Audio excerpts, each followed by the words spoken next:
Ali o líder, ele reflete, tem que chegar calma, ele né? que tem que orientar o grupo, ele que tem que passar a confiança necessária para o reequilíbrio da situação e quando isso não acontece em campo, eu acho que poderia partir do próprio técnico, gritar ali naquela pequena área ali, fora ali, na lateral ali, na área técnica ali, para falar para os seus jogadores, calma, toca a bola. Isso, não, ele começou a chutar tudo, bater em tudo, acho que...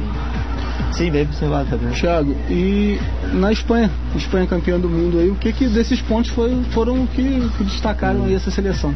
Uma bela pergunta, Felipe.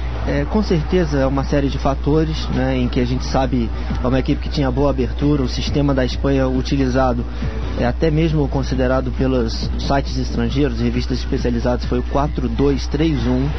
Tá, ele jogava com 2 volantes, uma linha de 3 com Iniesta, Xavi, e aí variou Pedro ou Navas, e um atacante isolado, que foi o Davi Villa na maioria das vezes. Então era um sistema que tinha uma boa abertura, era um sistema que tinha aparentemente 2 pontas ali, né? Não eram pontas como os pontas de antigamente, mas são pontas modernas, jogadores que fazem abertura, e um destaque para a grande mobilidade da equipe, jogadores com grande capacidade de troca de passes, de trabalhar com espaços curtos, de toques rápidos, espaço de ultrapassagem.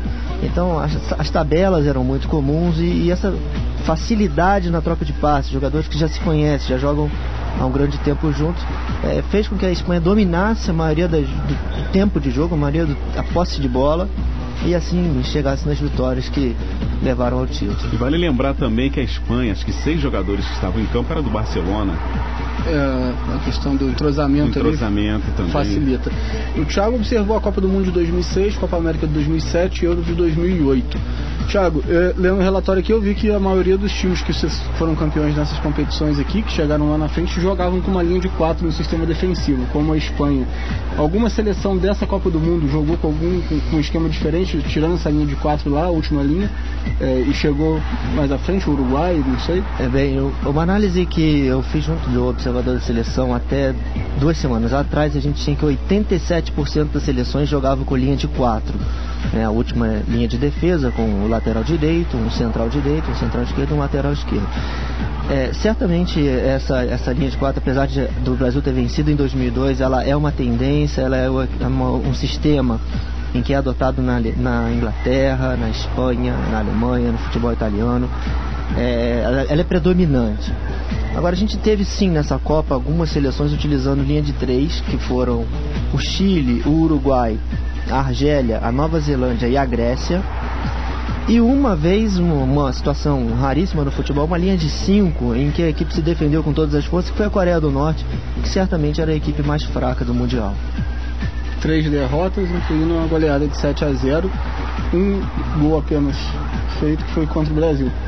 Isso daí envolve todos os aspectos do futebol local, né? A qualidade dos jogadores, a seleção dos talentos, etc. Mas o fato é que a linha de 4 continua predominante no futebol mundial. Thiago, a origem dos gols aqui na Copa do Mundo de 2006, na Copa América e na Euro, de bolas paradas e contra-ataques são o que mais acontecem, segundo seu relatório aqui. Copa do Mundo de 2006 foram 52% de bolas paradas e 48% de contra-ataques.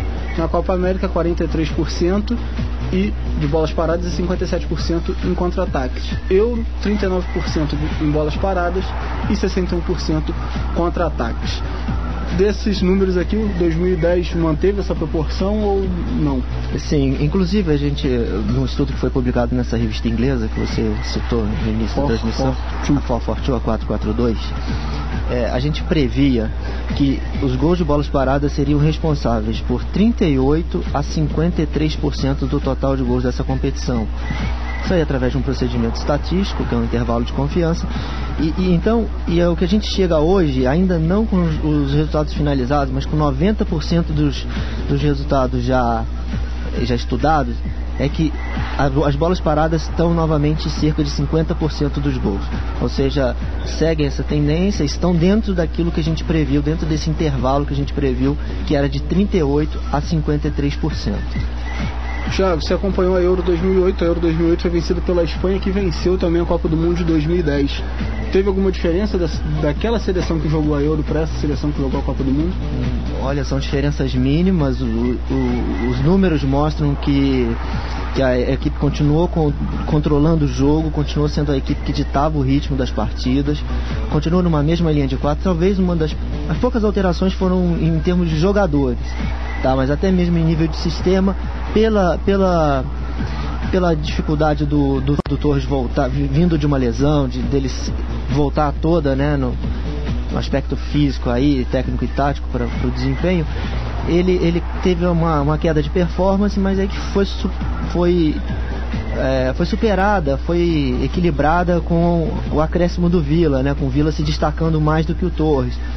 Então, e aí de volante saiu o Marcos Senna, entrou o Busquets segurando um pouco mais como um cabeça de área ali, um primeiro volante.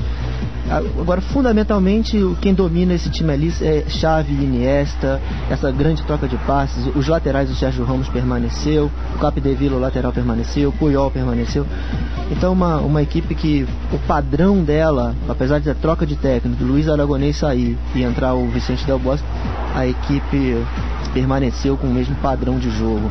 E é uma equipe que, vale destacar aqui, ela joga muito no estilo brasileiro, tá? Internacionalmente,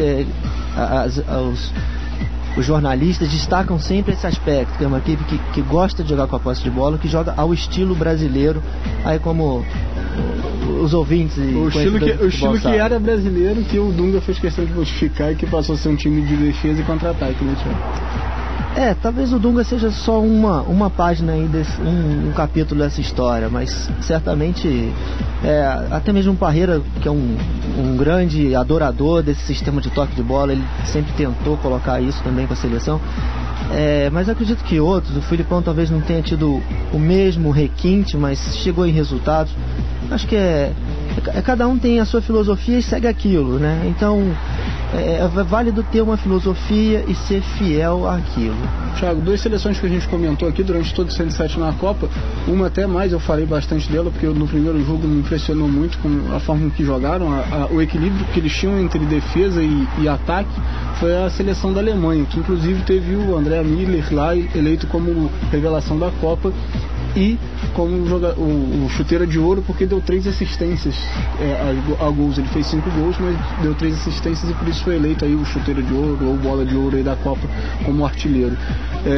Analise um pouquinho pra gente a seleção da Alemanha, o que você viu dessa seleção, e eu aposto inclusive que ela venha, se mantivesse jogadores, venha muito forte para a Copa de 2014 no Brasil. Certamente, Felipe, certamente para os ouvintes aqui da rádio, acho que todo mundo que acompanha a Copa sabe que a Alemanha apresentou, se não o mais belo futebol, um dos mais belos, das belas equipes durante a Copa, um futebol de troca de passes rápido, chegando ao contra-ataque em 3, 4 passes. Então foi uma equipe muito objetiva, como sempre é o futebol alemão, uma equipe que joga em função de um resultado, joga em função de um objetivo, não abrindo mão da qualidade, não tendo jogadores ali que fizessem faltas demasiadas ou desleais. Pelo contrário, a seleção alemã sempre foi dura, mas nunca foi desleal. Então ela sempre se destacou pela objetividade do seu, até pelo seu limite técnico, né, dos jogadores, faz com que eles sejam mais objetivos. Eles não têm jogadores que dançam em campo como nós temos na seleção brasileira, mas nem por isso deixam de ser eficientes e bonitos como eles conseguiram ser.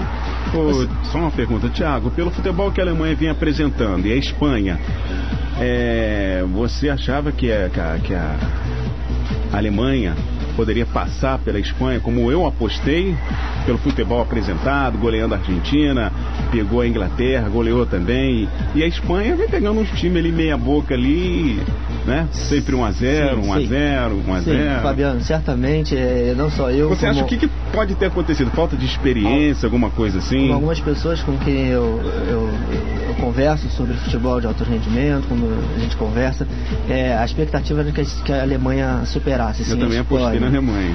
Pela objetividade do seu futebol, mas infelizmente o que a gente viu, ou infelizmente não, né? Porque senão eu estaria torcendo para a Alemanha, mas o que aconteceu foi que a Espanha conseguiu dominar o jogo. O primeiro tempo foi equilibrado, talvez a Alemanha tenha sentido a ausência do Miller, né? Um destaque aí, como falou o Felipe, foi a revelação da Copa. Mas eu acredito que o futebol alemão é tão forte que ele não poderia sofrer por causa de um jogador. E aí parece que algum aspecto estratégico ali, a marcação talvez estivesse um pouco recuada. Foi decidido também uma bola parada, Thiago, porque o jogo foi a cabeçada do Puyol no escanteio. Você acha que faltou? Também a Alemanha caiu no mesmo erro do Brasil ali na hora da marcação?